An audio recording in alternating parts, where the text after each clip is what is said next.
Hello, and welcome to the newest episode in Dialogue Topics. I'm Taylor Petrie, editor of Dialogue, a journal of Mormon thought.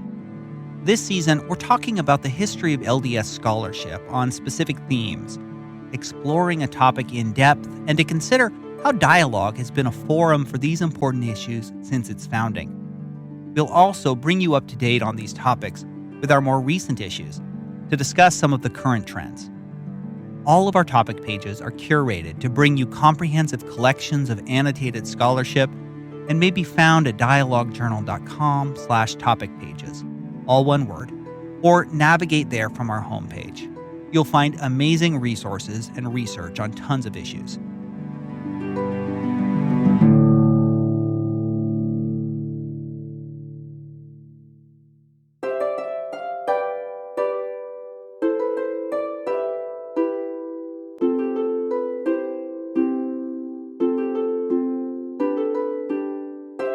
This month, we're looking at the history of scholarship on the Book of Abraham.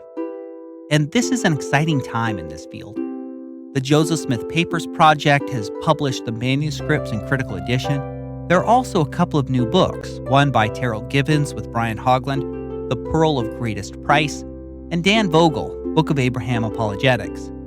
But the story that I want to tell here is the history of scholarship as seen through the pages of Dialogue, including the foundational role that the journal played from the very beginning when the Joseph Smith papyri were rediscovered in the Metropolitan Museum of Art in New York City in 1967. This was a huge moment for Dialogue as the hub for open discussion of this groundbreaking new find.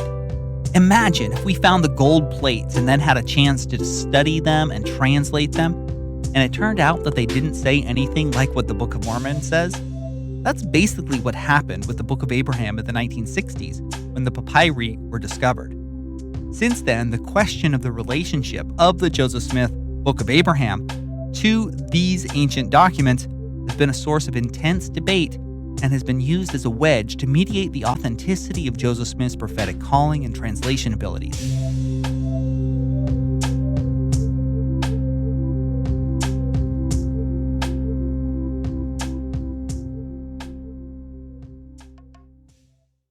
Act 1. Discovery of the Joseph Smith Papyri. Unlike the Book of Mormon, Book of Moses, and Doctrine and Covenants 7, with the Book of Abraham we actually have a unique feature that we can compare Smith's translation with the source text for the first time. This is true not only for the text, but also for Smith's interpretation of the three images, facsimiles 1, 2, and 3. Joseph Smith had purchased the authentic Egyptian papyri along with 4 mummies in 1835. This was a period of traveling exhibits and Egyptomania in American culture. So while it is a little remarkable, the fact that ancient mummies and papyri ended up in Frontier, Ohio, wasn't totally strange. Smith was interested in translating the documents and almost immediately declared them to be records of the patriarchs Abraham and Joseph.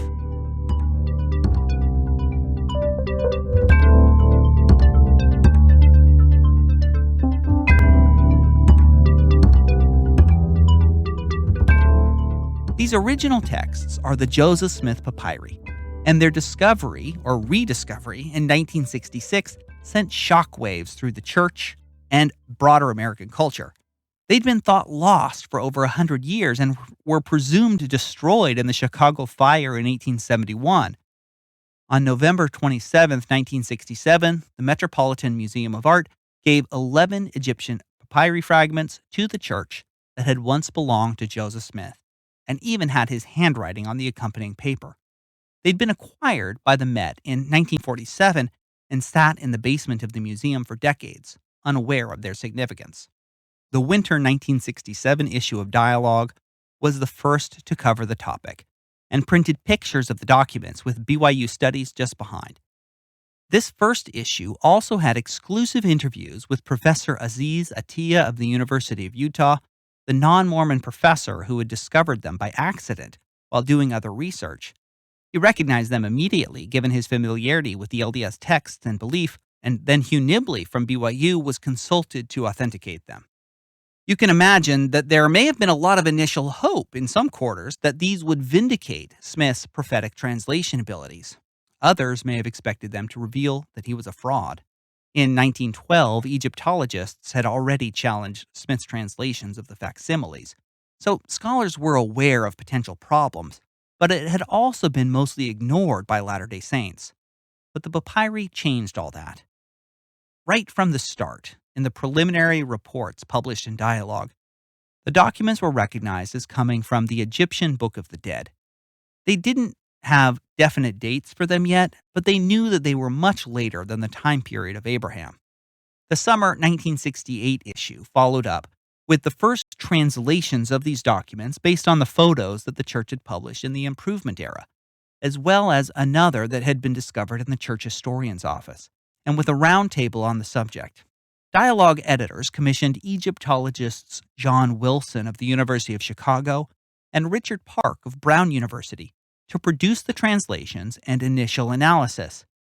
This issue also included analysis from two people who opposed the authenticity of the Book of Abraham, including anti-Mormon Gerald Tanner, as well as an essay by RLDS church historian Richard P. Howard and another by Hugh Nibley. It was the true spirit of Dialogue to bring in lots of different perspectives on these new discoveries. So it was confirmed. The translations did not have anything to do with Abraham nor the facsimiles. They pointed out that the documents were spells from the Book of the Dead belonging to an Egyptian woman and the Book of Breathings belonging to an Egyptian man, and dated them initially to 500 to 300 BCE, respectively, which was too early according to later analysis. Facsimile 1 is fragmentary, but it shows a jackal-headed Anubis over the dead body of Osiris, with Isis in the form of a bird hovering over Osiris's erect penis to be miraculously impregnated by his dead body. These texts would be buried with the dead as a guide to the afterlife. This is not a sacrificial scene at all, despite its representation as such and the explanation of the facsimile. Even if the surviving documents weren't used for the Book of Abraham, getting around the mistranslations of the facsimiles wasn't really possible. Just to clarify, because it can be hard to keep track, this initial assessment is important, but further study has shown that the 11 fragments are all funerary texts and actually make up 3 separate documents. 2 are from the Book of the Dead for 2 different women, and the third is the Book of Breathings for a priest named Hor, H-O-R, sometimes called Horos, H-O-R-O-S, who we actually learn about from later discoveries as a Ptolemaic-era priest from Thebes, so he's a known historical figure. Now, all of this happened to coincide with another development in the 1960s. Joseph Smith and his close companions produced something called the Grammar and Alphabet of the Egyptian Language, which is actually multiple documents and contains the only copies of the facsimiles 2 and 3, which are now lost. Anyway, this project was their early attempt to develop a systematic translation of the papyri when they were copying down the Egyptian characters and assigning meanings to them. In 1966, just before the discovery of the papyri themselves, Gerald Tanner had published a bootlegged copy of the Egyptian Grammar and Alphabet. It's a strange document, but it shows that Smith didn't know the underlying languages independent from his translations of the Book of Abraham. Tanner's article in the 1968 Dialogue argued that Smith used the Book of Breathings in his translation of the Book of Abraham. Smith believed that the other scrolls, which we now know are the Book of the Dead, were a copy of the Book of Joseph, the ancient patriarch, the great-grandson of Abraham. But he never attempted a translation of that document that we know of. RLDS church historian Richard P. Howard saw the implications of all of this. Quote, "One real possibility would be that the Book of Abraham is not a translation at all, in the sense of transferring ideas from the Egyptian to the English language." Nibley, however, identified this as phase 1 and said, quote, "The investigation of the Book of Abraham has still far to go before we can start drawing significant conclusions." He offered a theory early on that there may be more manuscripts discovered and laid out a path forward for authenticating the Book of Abraham. It should proceed on the basis of the supposed ancient content of the book, not on its relationship to the actual ancient documents. He proposes turning to the ancient legends of Abraham as comparisons for Smith's versions. The correspondence between the ignorant Smith's Abraham and other ancient legends about Abraham was more than a coincidence for Nibley. He also attempts to draw some rather superficial parallels between the actual documents and the teachings of Smith, the Book of Abraham, and other LDS beliefs. But he also acknowledges that it was possible that the Book of Abraham was a revelation and not a translation at all. And thus, the terms of the debate were formed from the very first phase. The fall 1968 issue then offered another fuller translation by Egyptologist Klaus Baer from the University of Chicago of the funerary text, the Book of Breathings, or more accurately titled, The Breathing Permit of Hor, or was the deceased priest to whom the document belonged. This provided more precise dating for the documents, around 100 BCE during the Ptolemaic period. For the first time, a full translation of the text, as well as of the facsimiles and the Egyptian alphabet and grammar, was produced.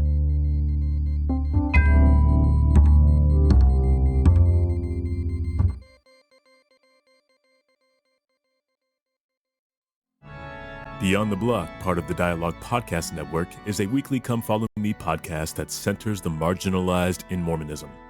Join Brother Jones and Brother Knox, a Black lifelong member and a queer convert theologian respectively, as they read the scriptures through the lenses of their identities and others in an effort to bring the culture of the Church of Jesus Christ of Latter-day Saints closer and more in line with its theology, which centers Christ's justice and compassion. New episodes every Monday.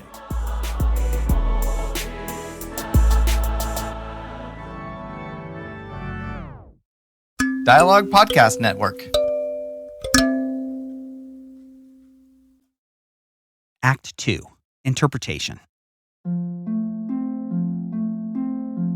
We've seen how, in many ways, the terms of the interpretation focused on historicity in this initial stage. Everyone agreed that the papyri didn't contain the Book of Abraham. So then the question was whether some or other lost portion might have contained it, whether Smith invented the text of the Book of Abraham himself, or whether he received it via revelation. But the content of the papyri and the Book of Abraham just didn't intersect, so the study went in different directions. Nibley developed his comparisons of the Book of Abraham to other apocryphal stories about Abraham in Jewish, Christian, and Islamic literature, sometimes from more than 1,000 years apart, in a BYU Studies article, which expanded on his preliminary arguments in Dialogue. In 1974, William E. Dibble wrote The Book of Abraham and Pythagorean Astronomy. This one looks at speculative cosmology traditions of Pythagoras and his school as a comparison for the sometimes strange cosmology and astrology in the Book of Abraham, chapter 3. It's really just a note, but it indicates again the new directions and attention that these documents were bringing. In 1988 and 1989, two really important articles are published. The first was Anthony Hutchison, A Mormon Midrash, LDS Creation Narratives Reconsidered. This article looks at the Book of Moses and Book of Abraham and the creation narratives in them, which are expansions and retellings of Genesis 1 to 3. Hutchison then examines the ancient practices that did similar things with biblical literature from the insights of biblical studies. He is particularly interested in the well-known theory that Genesis 1 and Genesis 2 and 3 are actually written by different authors and represent two different creation stories. Besides the historical dating of these creation stories that are far later than the historical characters of Moses or Abraham, Hutchison notes that both the Book of Moses and Book of Abraham attempted to unify the two sources, Genesis 1 and Genesis 2 and 3, in new ways, resolving problems in the text and expanding on new possibilities. He compares this to the literary project of Midrash, a Jewish practice that retold biblical stories to expand their meaning. Hutchison continues the analysis with the temple creation accounts as well. Now, this is a classic article for providing a close comparison of the creation accounts, assessing their meaning, hypothesizing a genre that makes sense of Moses and Abraham, and more. If you want a deep dive as well as an example of LDS engagement with biblical studies, this is a crucial starting point. The second article in winter 1989 is Carl Sandburg, Knowing Brother Joseph Again, the Book of Abraham and Joseph Smith as Translator. This is really a foundational article, too. Here, he discusses the modern-era apocryphal stories about Abraham that are also found in the Book of Abraham, especially those of the Jewish Kabbalah, which depict Abraham as an astronomer persecuted by idolaters. But the key issue for Sandburg is the deeper question. What did Joseph mean when he called himself a translator? Translator was a title that Smith was given many times in his revelations collected in the Doctrine and Covenants, along with prophet, seer, and revelator. In many ways, the last 10 years, from 2010 till now, of LDS scholarship have been obsessed with this question, with several books and articles getting at it. But Sandburg is really kicking off this line of inquiry that would not only explain the Book of Abraham, but tell us something about Joseph Smith by answering this simple question: what is translation? Normally, we define translation today as taking a document in one language and producing a document in another language through the use of a variety of techniques to render the meaning. But that isn't what Joseph Smith meant by translation. Basically, because in every case but one in the mid-1830s in that Hebrew class that he took, his translations didn't involve knowing the ancient language and usually didn't involve consulting ancient manuscripts at all. Further, in Smith's own time, the term translation took on a wider register of meaning, including practices of deciphering occult symbolism. The article looks at the use of the term translation in the Book of Mormon and other early Mormon sources to understand how its meaning doesn't correspond with the simple definition that we might have for it. Sandburg puts forward the catalyst theory, not only for the Book of Abraham, but for the Book of Mormon, that his interactions with material objects, especially stones, prompted divine revelations. He explains, quote, "In the Joseph Smith experience with translation, the primary contact was not with the contents of a document, but with the mind of the seer, which determines what the document should say." The Book of Abraham wasn't translated with seer stones, but the Urim and Thummim, ancient seer stones in Smith's understanding, do play a role in Abraham's narrative. Sandburg then seeks to find the catalysts for the Book of Abraham. First were the new ideas about the priesthood that Smith was exploring in other revelations. Second, Smith's study of Hebrew in 1835 and 36 had a big impact and influenced especially chapters 4 and 5 of the Book of Abraham, as did his encounter with other lore about Abraham during this time, through his Hebrew teacher and other Jewish informants, as well as his reading of the ancient source Josephus, which describes Abraham as an astronomer and the first monotheist. But for Sandburg, the mental and spiritual processes of translation still demand an explanation, and his theory, though not always cited, is a foundational one, that translation doesn't mean what we think it means. In 1990, there's a brief response to Sandburg's article by Milan D. Smith, Jr. That is the handwriting of Abraham. He says that Sandburg's theory of seership that sets aside the literal translation has some explanatory value, but it doesn't explain all the times that Smith was seeking and promising a literal translation. The Egyptian alphabet and grammar seeks to do precisely this, with the Egyptian character in one column and a translation in the next. And he puts a fine point on the challenges to a catalyst theory as not really matching up with how Smith often described his translation project. So I don't want to jump ahead too much here, but the tension between literal or correspondent translation and a revelatory translation has been a defining issue in the field. And the fall 2021 issue of Dialogue has an article by historian Michael McKay that is going to address this in a fascinating way. Stay tuned for when that comes out.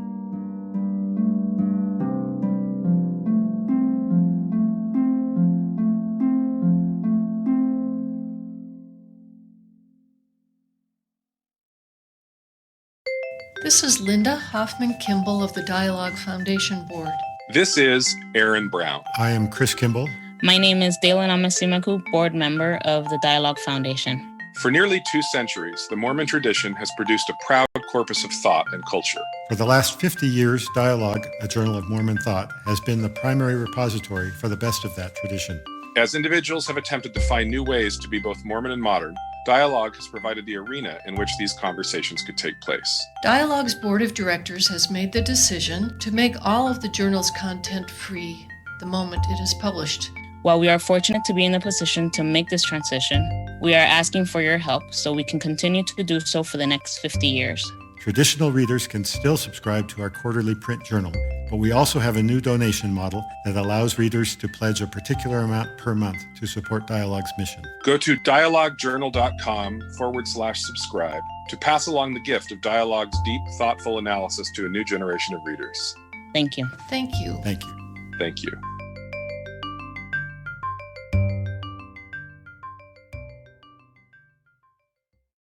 Act 3. The Egyptologists are back. The initial discovery of the Joseph Smith Papyri caught Latter-day Saints flat-footed.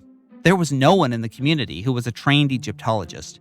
They initially had to rely on outsiders to provide translations and assessments of the meaning of the documents, but it also inspired a number of Latter-day Saints to go into Egyptology and continues to do so today. In the spring of 1995, Stephen Thompson wrote Egyptology and the Book of Abraham, which reviews the literature and debates that had become increasingly mired in apologetics. This article focuses on the facsimiles, which had become a really key place where we can compare Smith's translations of an actual document with those of the Egyptologists who know the language and culture that produced them. In particular, Michael Rhodes' short essay in the 1992 Encyclopedia of Mormonism contained the remarkable and false claim that, quote, the prophet's explanations of each of the facsimiles accord with present understanding of Egyptian religious practice. Thompson's article challenges this claim. He walks through a correct dating of the manuscripts, first of all, to the Ptolemaic period or Greco-Roman era. Many of Nibley's comparisons were to Egyptian texts more than 1,200 years earlier, and the comparisons just didn't hold up. Thompson looks at the whole generation of Egyptological apologetics up to that point that attempted to vindicate Joseph Smith's readings and found them to be pretty weak or just wrong. This article also examines the translation of the Book of Abraham to see whether it represents something that could have come from Abraham or Abraham's time. Instead, he finds numerous anachronisms, such as the place names Chaldea, the word Pharaoh, Egyptus, and numerous other terms, historical claims, and ideas that definitively come from a later period. The Winter 2000 issue has a 3-article series on the Book of Abraham. Robert Rittner is a famed Egyptologist, first at Yale, where he taught apologist John Gee before their epic rivalry, and later at Chicago. He's taken a strong interest in challenging apologetic arguments about this text. Rittner was the student of Klaus Baer, the first person to translate the papyri in the 1968 Dialogue issue. Rittner's article, The Breathing Permit of Hor 34 Years Later, traces the history of various translations and notes the absence of any formal edition of the text with a full translation and transliteration. He then provides both in this article, an invaluable resource. The text, he explains, is a formal document or permit created by Isis and then copied by Tahut to assure that the deified, or HOR, regains the ability to breathe and function after death, with full mobility, access to offerings, and all other privileges of the immortal gods. The implications, basic symbolism, and intent of the text are certain. Rittner later published a critical edition of the papyri that has been considered highly reliable.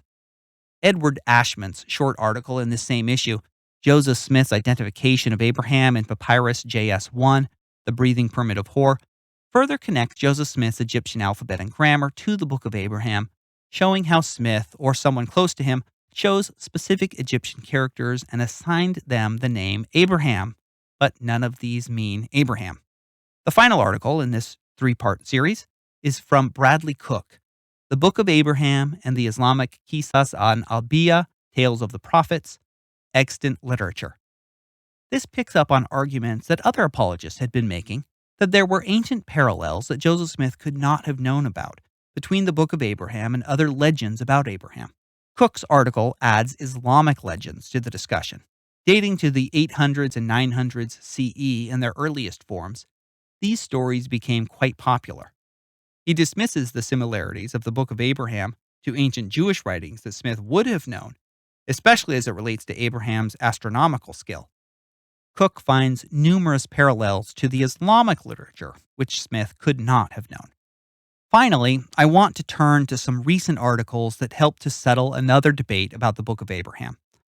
In winter 2010, Chris Smith and Andrew W. Cook wrote The Original Length of the Scroll of Hor, which put an end to the missing scroll hypothesis for the Book of Abraham. This had become popularized by John Gee. Cook and Smith used mathematical calculations to determine the spiral of the scroll and how long it might have been. There was not enough space on the scroll to contain a hieratic edition of the Book of Abraham. He pushed back with an alternative mathematical theory in a separate article somewhere else, but Andrew Cook demolishes this argument in the summer 2012 issue of Dialogue, Formulas and Facts, a response to John Gee. It's a hilarious pointing out of mathematical errors, showing that John Gee's alternative theory is exactly the same mathematical formula that Cook and Smith had, and it leads to exactly the same results on the length. So much for that. There are two final developments worth noting. In the mid-2010s, as part of a wave of transparency, the LDS Church released a Gospel Topics essay on translation and historicity of the Book of Abraham. It acknowledged that there were some ancient parallels, but said that its truthfulness doesn't depend on that. It also acknowledges that the translation of Facsimile 1 does not match Egyptian, and that nothing in the papyri corresponds to the Book of Abraham. It puts forward a theory that there might be missing elements to the scrolls that might have contained a Book of Abraham, but this theory, as we mentioned, isn't really supported anymore. At the same time, there's another argument that essentially translation means something more like revelation. Quote, Joseph's translation was not a literal rendering of the papyri as a conventional translation would be. Rather, the physical artifacts provided an occasion for meditation, reflection, and revelation.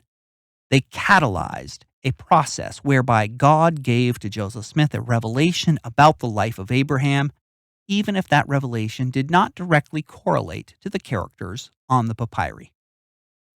The catalyst theory gained official recognition as one possibility. The second development is that the Church History Department has now published critical editions of all of these documents as part of the Joseph Smith Papers project and can be accessed online. But strangely, John Gee has gone to war with the Church History Department, writing a series of misguided articles attacking the Church's scholars. The LDS historians and Egyptologists who have looked at these issues most closely don't affirm his theories. It turns out that the Joseph Smith papers are highly reliable, and most of the disagreements are minor differences of interpretation rather than significant points. So if you're really interested in the manuscripts, you can go there.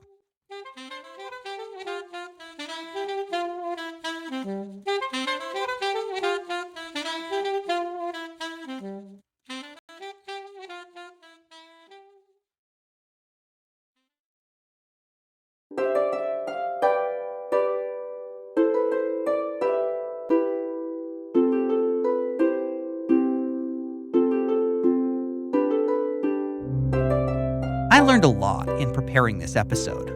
What's remarkable to me is how stable the debate has been for the past 50-plus years, focusing on historicity issues and attempting to provide some historical setting for the Book of Abraham, whether ancient or modern. Most of these major theories were laid out right from the beginning, though the missing scroll theory hasn't held up.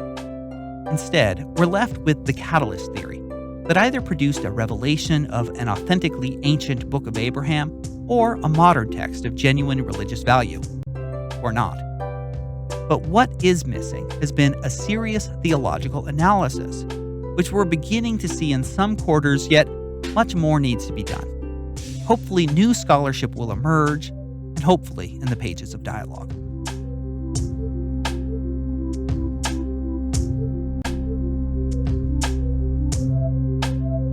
Thank you for taking this journey with me and for taking the journey through Dialogue Journal. and for all your support.